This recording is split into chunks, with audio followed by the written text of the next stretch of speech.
कपड़े धोने वाली बहू। शादी के पहले से ही विभा को कपड़े धोने का बड़ा शौक था। कभी नल के नीचे तो कभी तालाब के पास। अरे मेरी नीली वाली लुंगी नहीं दिख रही है। विभा की अम्मा, कहाँ रखी है लुंगी? अरे वो तो विभा ने परसों ही धोकर रखी थी आपकी अलमारी में। देखो वहीं होगी। वो ना मैंने आज धो दी, मुझे लगा कि गंदी हो गई होगी। अरे कैसे गंदी हो गई थी? उसे तो मैंने पहना भी नहीं। हे भगवान, इस लड़की के कपड़े धोने की आदत से परेशान हो गया हूँ मैं। जितना तो घर में राशन नहीं आता, उससे कहीं ज्यादा डिटर्जेंट पाउडर का खर्चा है।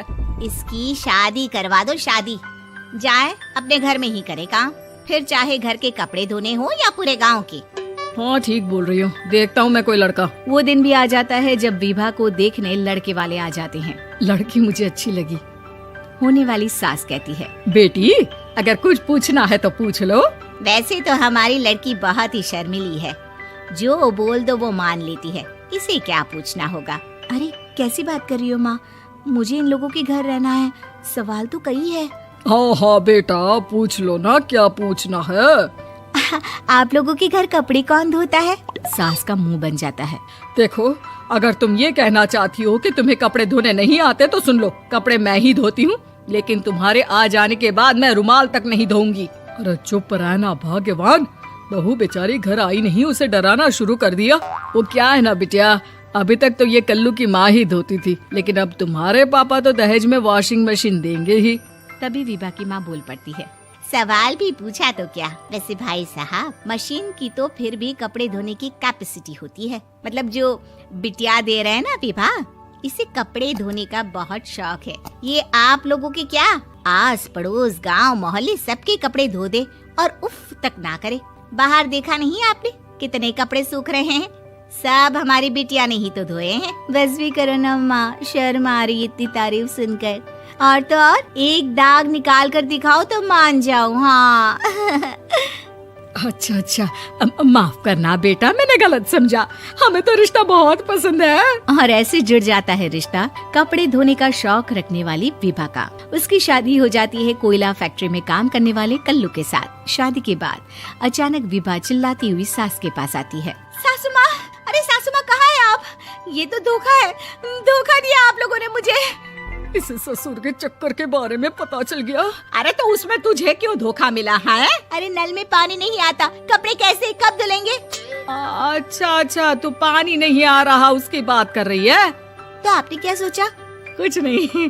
अच्छा, तेरी माँ ने कहा था कि कपड़े धोने का शौक है, तुझे याद आया मुझे। शौक बोलकर कपड़े धोने वाले मेरे जुनून को कम ना आके सासू माँ, कपड़ा धोना मेरा गुरूर है। तभी पति भी वहाँ आ जाता है। अभी मैंने इसे सनी देओल की फिल्म दिखाई है, उसी के डायलॉग मार रही है माँ। अच्छा सुन, साफ साफ बता रही हूँ, पानी सुबह 4 से 6 और शाम को 10 से 12 आता है, समझी? विभा टाइमिंग सुनकर हैरान हो जाती है। ये क्या भूतों का मोहल्ला है?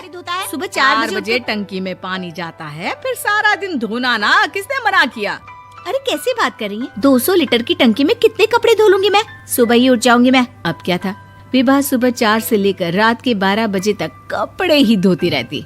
एक रोज सास पड़ोस से निकलकर कहीं जा रही होती है कि साथ वाली कहती है, हाँ कल्लू की माँ, जरा ये बताओ कि 2 साड़ी है, 2 ब्लाउज और एक पेटीकोट और एक नाड़े वाला लंबा कच्छा। हाँ तो? अरे तो क्या, कितना लोगी धुलाई ये बताओ। धोबन दिख रहे हैं हम क्या? हमारे पति सरकारी नौकरी से अभी रिटायर हुए हैं और बेटा सुपरवाइजर है कोयला फैक्ट्री में। धोबन समझ रखा है हमें? हाय रे कल्लू की अम्मा, माफ कर दो, वो तो मोहल्ले में यही सब बता रहे थे कि तुमने बहू को कपड़ा धुलवाने के काम में लगा दिया है। सास को पड़ोसन की बात सुनकर गुस्सा आ जाता है। वो घर पहुंचती है जहां घर के बाहर ही इतने सारे कपड़े सूख रहे होते हैं जितने कि किसी धोबन के घर पर। अरे ओ कल्लू की दुल्हन, बाहर निकल। माँ जी यहीं आ जाओ, बाथरूम में चादर धो रहे हैं हम। अरे अभी हम धोते हैं, तुमको बाहर निकलो। ये आस पड़ोस वाले बोल रहे हैं कि हम बहू से कपड़े धुलवा कर उसे कपड़ा धोने वाली बना दिए हैं। अरे छोड़ो ना माँ जी, किन लोगों की बातों में आती हो? आस पास के लोगों का तो काम ही होता है कि वो किसी तरह सास बहू को लड़ा दे। बहू सारे घर के कपड़े धोती है, ये क्या कम है? बोलिए। सास को भी लग जाता है कि वो बहू का ये सनकीपन नहीं छुड़वा सकती, इससे अच्छा है कि खुद ही चुप हो जाए। एक रोज सास और बहू मंदिर जाते हैं, जहाँ सास की साड़ी वहाँ खड़ी भीख मांगने वाली से मिलती है। माँ जी क्या बात है, आपकी साड़ी उस भिखारन से कितनी मिल रही है ना? हाँ हाँ, देखो तो दोनों की साड़ी मिल रही है। क्या बात है कल्लू की अम्मा, तुम खुद को तो अफसर की बीवी बताती हो और ऐसी सिंपल सी प्लेन साड़ी पहनकर घूमती हो। सिंपल और प्लेन नहीं है ये साड़ी। तो क्या सोने के धागे से फूल बने हैं? कुछ भी सासू माँ, कुछ भी। हाँ, बने थे इस साड़ी में सोने के धागे से फूल। मेरे पति लेकर आए थे मद्रास से स्पेशली मेरे लिए 10,000 की। ताहे भाई साहब इस भिखारन के लिए भी सेम टू सेम साड़ी लेकर आए होंगे 10,000 की। सास उस वक्त तो कुछ नहीं कहती, लेकिन बहू के साथ घर आती है और अलमारी से एल्बम निकाल कर लाती है। ये साड़ी देख रही है, ये वही साड़ी है जिसे मैंने अभी पहना था। इस साड़ी में ये जो चमकदार फूल दिख रहे हैं ना, ये सोने के धागों से काढ़े गए हैं। लेकिन तू लोकल वॉशिंग मशीन ब्रश से घिस घिस कर सारे फूलों को निकाल कर साड़ी प्लेन कर दी।